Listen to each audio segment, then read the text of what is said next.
मानसी, त्याचं तुझ्यावर खरंच खूप प्रेम आहे. सलीलला खूप आवडतेस तू मानसी. आणि तुझ्यासाठी तो काहीही करेल ह्याची मला खात्री आहे. तो जेव्हा पहिल्यांदा हॉस्पिटलला आला होता ना, तेव्हाच मला हे जाणवलं होतं. नाहीतर का थांबला असता तुझ्यासाठी तो? हे इतकं सोपं नसतं मानसी. आपल्याकडे हे जे घडलंय ना, ते कळल्यानंतर सलीलच्या जागी कुणीही असतं तरी तो लग्न मोडून कधीच गेला असता. पण तो नाही गेला, कारण त्याचं खरंच तुझ्यावर खूप प्रेम आहे. तू दिवसभर त्याच्याशी बोलली नाहीयेस आज. तू फक्त त्याचा विचार करत बसलीस आणि तोही तेच करत असणार आहे, मला माहिती आहे. तू एकदा जरी बोललीस ना त्याच्याशी तरी त्याला फार आनंद होईल मानसी.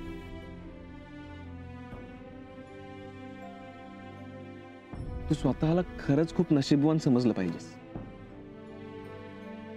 कारण तुला सलील सारखा समजूतदार लाईफ पार्टनर मिळाला. मानसी, मी तुला लिहून द्यायला तयार आहे. आज कितीही उशीर झाला ना तरी तो तुला भेटणारच.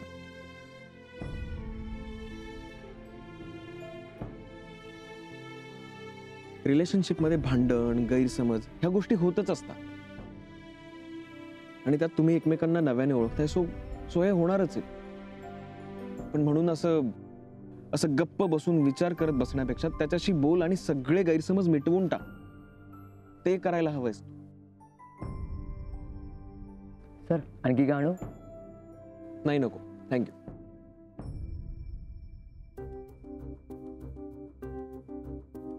विक्रांत, तो सलील आहे ना? हो. तो असा का निघून गेला? आला का नाही तो भेटायला? काहीतरी गडबड आहे. आपण लगेच निघूया. मी बिल देऊन येतो.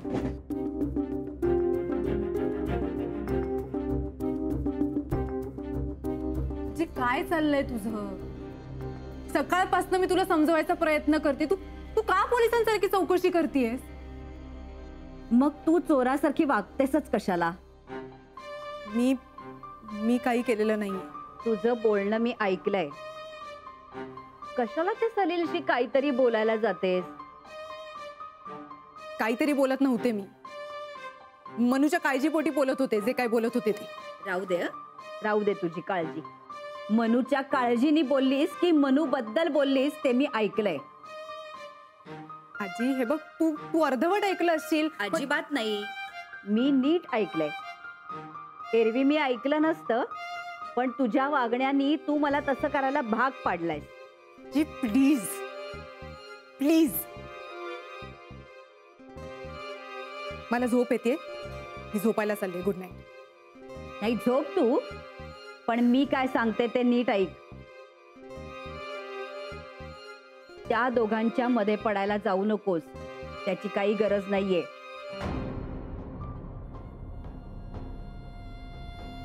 ऐकलंस ना मी काय म्हटलं ते?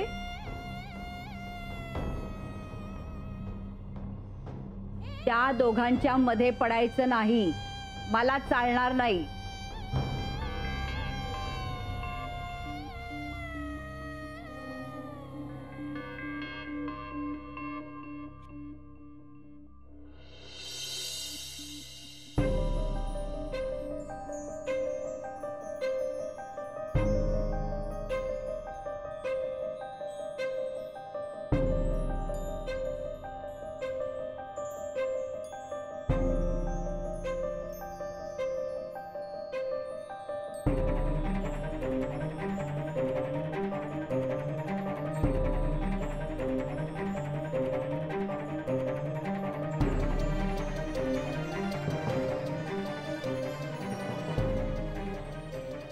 थांबलो.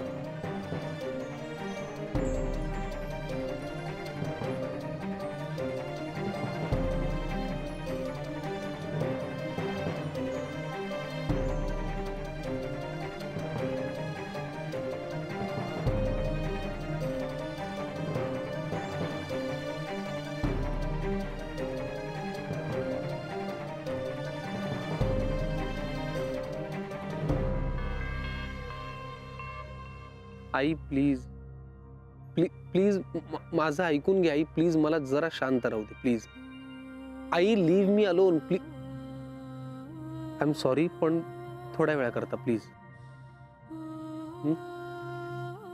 मी करीन तुला नंतर कॉल. बाय.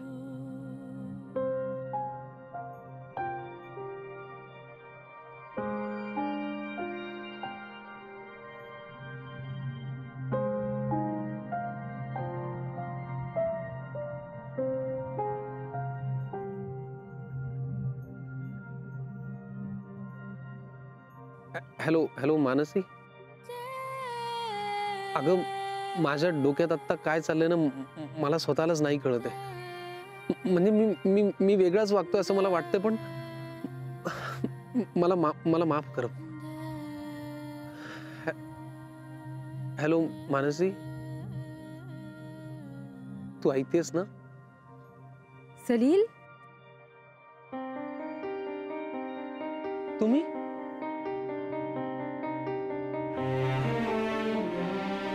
तुझ्या मागून आम्ही आलो. तू असा का निघून आलास? हा म्हणजे मला वाटलं की तुम्ही काहीतरी महत्वाचं बोलत असाल म्हणून मी. महत्वाचंच होतं आणि ते तुझ्याविषयीच. माझ्याविषयी काय? आज निर्मला आत्या खूप रागावल्या मानसीला आणि त्या रागावत असतानाच तुझ्या आईचे फोन येत होते, सो मानसी रिसीव्ह नाही करू शकली आणि त्यामुळे तुझी आई तिच्यावर रागावली आणि त्यामुळे मानसी जरा रडवेली झाली होती. सो मी तिला म्हणालो की आपण सलीलला भेटू, त्याला सांगूया, तो समजून घेईल सगळं. हो मग आम्ही कॅफेमध्ये बसलो होतो आणि तिथे तुला बोलावणार होतो, पण तुझी आई रागावली ह्याचं हिला फारच वाईट वाटलं आणि ती रडायलाच लागली. मग मी तिची समजूत काढली आणि तिने तुला फोन करेपर्यंत तू तिथून निघून गेला होतास. हो आय एम एक्स्ट्रीमली सॉरी. पण तू आम्हाला जॉईन का नाही झालास? सॉरी. खरं सांगायचं विक्रांत, तर मी उगाच कुणाचं तरी काहीतरी ऐकून डोक्यात काहीतरी वेगळा विचार घेऊन बसलो होतो आणि माझं चुकलं. मी माझ्या स्वतःच्या मनाचं ऐकायला पाहिजे होतं, कारण माझं मन मला नेहमी खरं सांगतं. झालं असं की मी तिथे आलो आणि तुला मानसीशी बोलताना पाहिलं, ती रडत होती आणि मला काय वाटलं देव जाणे, पण माझ्या डोक्यात थोडा गोंधळ झाला आणि मी आय एम सॉरी, पण मी तिथून निघून आलो. सलील प्लीज, तू काही गैरसमज करून घेऊ नकोस. हे बघ, मी आणि मानसी कॅफेमध्ये बसलो होतो कारण तुला तिथे बोलावून तुझ्याशी बोलायचं होतं आम्हाला. सो आणि ती एकटी होती, सो तिला कंपनी द्यायची म्हणून मी तिथे थांबलो होतो. तू प्लीज काही गैरसमज करून घेऊ नकोस. काही तुझ्या मनात काही गैरसमज नाही आहेत ना? अरे नाही नाही, खरंच नाही. उलट आता मला खूप तू गिल्टी वाटून घेऊ नकोस. ओके, कुणालाही असं वाटू शकतं. बरं, मी निघतो आता. तुम्ही दोघं बोला. तुमच्या बाईसाहेब तुम्हाला सुपूर्द करून जातोय. Bye bye bye. बाय.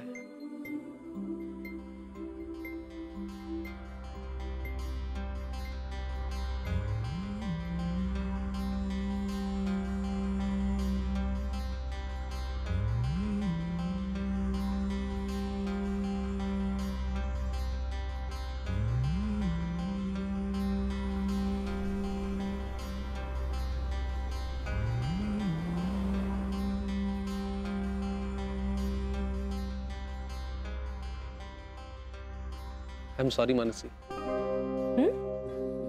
माझं आज जरा चुकलं, मला माफ कर. तू का सॉरी म्हणतोय? अरे सॉरी हा शब्द तुझ्या डिक्शनरीतच नाहीये, राईट? आय नो, पण आज त्या शब्दाची खूप गरज वाटतेय मला. सोड. तू बरी आहेस ना? मी बरी आहे, पण आई अजूनही रागावल्या आहेत ना माझ्यावर. तू तिची चिंता करू नको, मी तिला समजवेन. मी ना तुला खरंच सांगू शकत नाही मला किती त्रास होत होता त्यांचा फोन कट करताना. इलाजच नव्हता, कारण समोर निर्मला आत्या होत्या. तुला कसं माहिती? मला माहिती आहे की तू निर्मला आत्यालाच एवढी घाबरतेस. हो रे, आणि काय ना, आधीच माझ्या हातून एक चूक घडली होती. त्यात मी आईंचा फोन अटेंड केला असता तर निर्मला त्या अजून चिडल्या होत्या. मला इतकं टेन्शन आलं होतं ना. मी खरंच तुला सांगू शकत नाही, माझी इतकी कोंडी झाली होती की. पुरे पुरे झालंय आता ते. तू प्लीज या सगळ्यातनं बाहेर येशील का? हा, जरा वेगळा विचार कर. आपण एक काम करूयात, मला आत्ता तुझ्या बरोबर कॉफी प्यावीशी वाटते. चल तू प्लीज आता घड्याळ पाहू नकोस, कारण आता मला घड्याळ दिसणारही नाही, मला ते कळणार नाही. तू प्लीज माझ्यासोबत चल. पण आता उशीर नाही होणार का? नसे आत्ता भेटलोय आपण, लगेच उशीर कसा होईल? तसं नाही रे, कसं आहे ना, मला घरी जायचंय, कारण ईशाजवळ आजी आजोबा आहेत. नाही रे, काय आता तिची झोपेची वेळ आहे आणि झोप आली की ती रडायला लागते. माझ्याशिवाय ती झोपतही नाही, आणि कधी कधी ती आजी आजोबांनाही ऐकत नाही. बिचारे खेळवून खेळवून दमतात रे. अगं मग तिची आई मोनिका आहे ना. तुला माहिती आहे ना सलील, आपण एक काम करूयात का, पटकन जाऊयात, कॉफी पिऊयात आणि पटकन परत येऊयात. प्लीज, मला आता खूप, मला तुझ्या बरोबर कॉफी प्यायची बस. आय नो, पण प्लीज. आपण सलील, आज खरंच नको. घरातली सगळी कामं अडली आहेत आणि आजी आजोबा वाट बघत असतील माझी. मला नंतर जाऊन सगळं आवरावंही लागणार आहे. सगळ्याच गोष्टींना उशीर होईल. So please understand. ठीक आहे.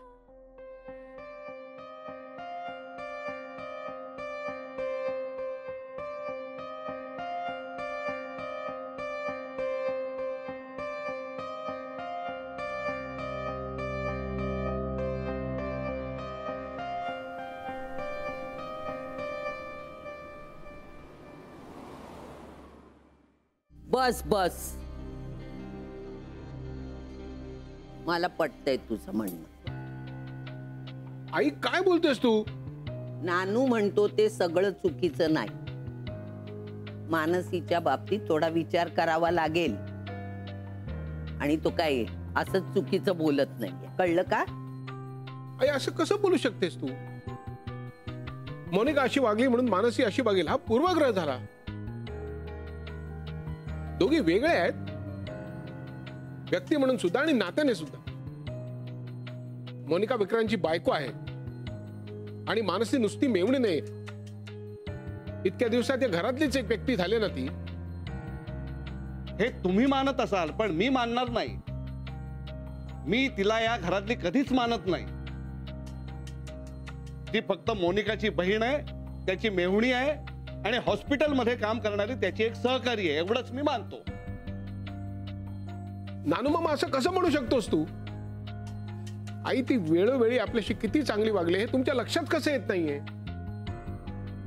अरे नात्याच्या पलीकडे जाऊन काहीतरी आहे की नाही? त्या मैत्रीला तुम्ही काय मानता की नाही? दादा, प्रश्न आक्षेप असण्याचा नाही. प्रश्न असा आहे की भूतकाळ विसरून पुढे जाण्याचा. जर का नव्याने सुरुवात करायची असेल तर मला असं वाटतं जुनं सगळंच विसरायला हवं. कोण तू बोलतोस? हे तू? दादा, काहीतरी एक निर्णय घ्यायलाच हवा ना. म्हणजे जर का संबंध ठेवायचा असेल तर ठेवायचे किंवा तोडायचे. आणि जर का विक्रांत मोनिकाशी संबंध तोडणार असेल तर आपण इतरांशी संबंध ठेवण्यात काय अर्थ? म्हणजे तूही नानू मामाच्या बाजूच आहेस, तुला हे सगळं पटतंय? दादा, मला गुंता वाढवायचा नाही. आणि मोनिकाने हे जे काही करून ठेवलंय, हा सगळा जो काही गुंता आहे तो लांबच राहिलेला बरा. मलाही नानूचं पटतं ना, तर त्यामुळेच. मानसी चांगली आहे, पण कसं आहे, डॉक्टरकडे माणूस जातो ना, तेव्हा डॉक्टर काय करतात? पेशंटला कुठला रोग झाला त्याचं मूळ शोधून काढतात. त्याच्यामुळे सगळा रोग बरा होतो आणि मगच म्हणतात औषधाचा फायदा झाला. तसंच मोनिका नावाचा रोग जर बरा करायचा असेल तर सगळी कारणं नष्ट करावी लागतील. अगदी बरोबर आहे. एक नातं संपवलं की त्याच्याबरोबर आलेली सगळी नाती ही संपवायलाच हवीत, नाहीतर काय उपयोग आहे? अरे ओल्याबरोबर सुक जळतं रे बाबा. पण आपल्याला जर नवीन नाती जोडायची असतील तर जुनी तोडावीच लागतात. मला हे नाही पटत आहे. मी सगळ्यांना सांगतो मला हे पटत नाहीये.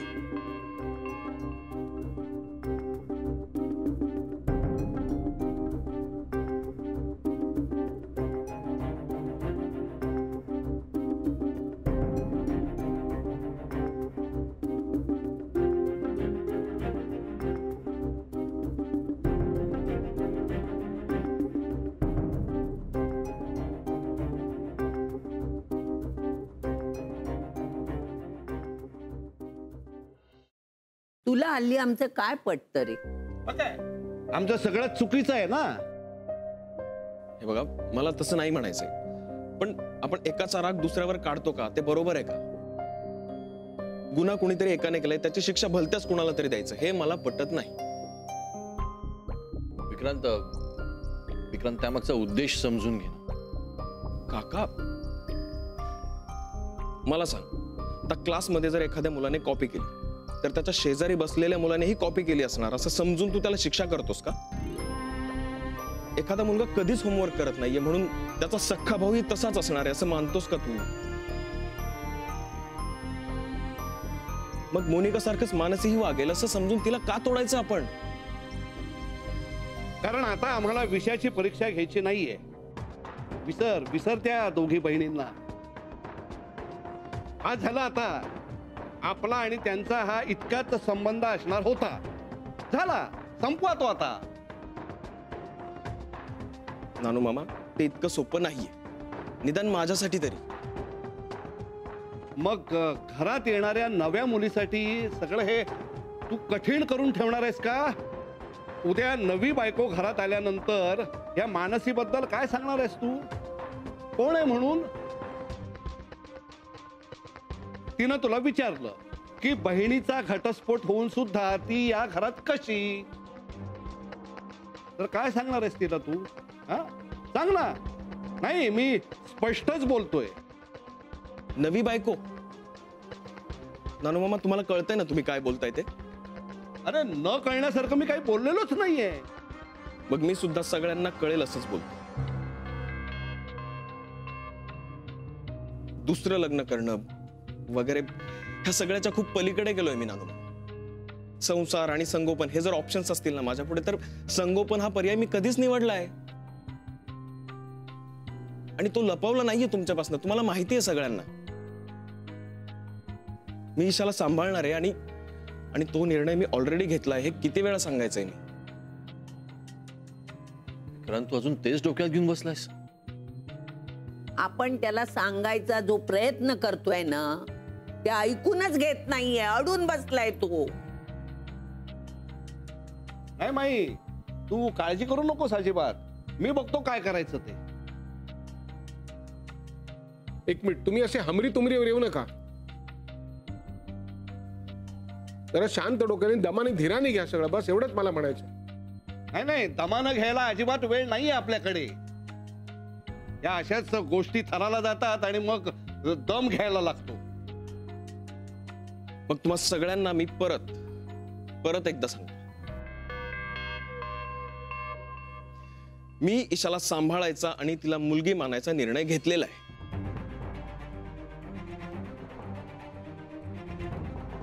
आणि त्यामुळे लग्न, संसार या गोष्टींना माझ्या आयुष्यात थारा नाही.